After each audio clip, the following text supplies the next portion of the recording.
সুপ্রিয় শিক্ষার্থীগণ, তোমাদের কতগুলো ট্রিক্স যেগুলো তোমরা এমসিকিউ তে দ্রুত বের করতে পারবে, তাড়াতাড়ি বের করতে পারবে, যে ট্রিক্সগুলো জানা থাকলে। যেমন আজকে সংকরণের একটা ট্রিক্স আমি দেখাচ্ছি। সেটা হইল কিভাবে কোনো জৈব যৌগে কেন্দ্রীয় পরমাণুর সাপেক্ষে কোন সংকরণ সেটা বের করা যাবে। তোমরা জানো কার্বনের সংকরণ প্রধানত তিনটা হয়। যখন জেড এর মান 3 তখন sp3, না জেড এর মান যখন 4 sp3, জেড এর মান যখন 3 তখন sp2, জেড এর মান যখন 2 তখন sp। এই তিনটি সংকরণ কার্বনের বেলায় ঘটে। এখন একটা যৌগ থাকলো, বিশাল একটা অর্গানিক যৌগ দিল, ধরি এই ধরনের একটা যৌগ।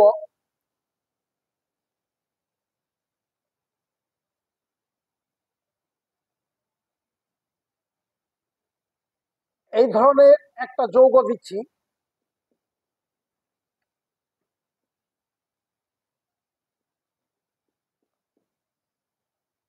এই ধরনের একটা যৌগ।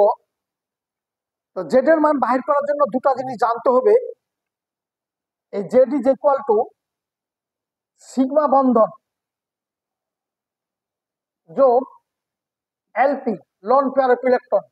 এটা যোগ করে যেটা জেড এর মান পাওয়া যাবে, সেখান থেকে তার সংকরণটা বের করা যাবে কেন্দ্রীয় পরমাণু।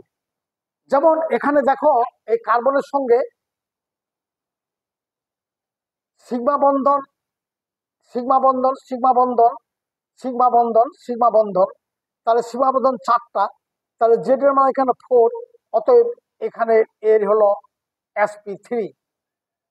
অনুরূপভাবে এটার এটার সিগমা বন্ধন 1 2 3 4, এটাও হলো sp3 সংকরণ। অনুরূপভাবে এটার সিগমা বন্ধন হইল 1 2 3, এটা হলো sp2 সংকরণ। আর এটার বেলায় 1 2 3, এটা হলো sp2 সংকরণ। অনুরূপভাবে এটা 1 2, এটা হলো sp সংকরণ। আর এটার বেলায় 1 2, এটা হলো sp সংকরণ। এভাবে আমরা একটা বিশাল যৌগের কেন্দ্রীয় পরমাণু অর্থাৎ কার্বনের সাপেক্ষে আমরা সংকরণটা বের করতে পারি।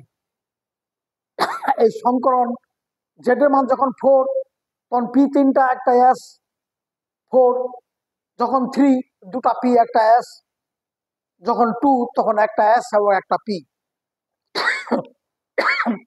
এইভাবে আমরা বিশাল একটা যৌগের সংকরণ বের করতে পারবো নিমিষেই।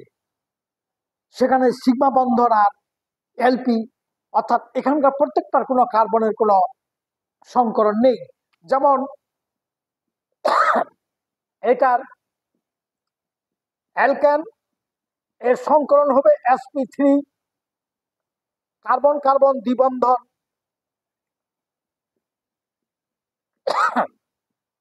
এর কেন্দ্রীয় পরমাণু 1 2 1 2 3, এটা হবে sp2, এটা হবে 1 2 3, এটা হবে sp2। অনুরূপভাবে কার্বন কার্বন ট্রিপল বন্ড 3 বন্ধন, এটা বলা হবে 1 2, এটা হবে sp 1 2, এটা হবে sp।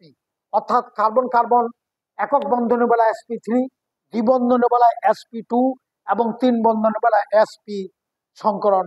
অর্থাৎ অ্যালকেন, অ্যালকেন, অ্যালকিন এবং অ্যালকাইন, এই তিনটি সংকরণ কার্বনের ওই কেন্দ্রীয় পরমাণু সংকরণ বের করা সম্ভব। তোমাদের সকলকেই ধন্যবাদ।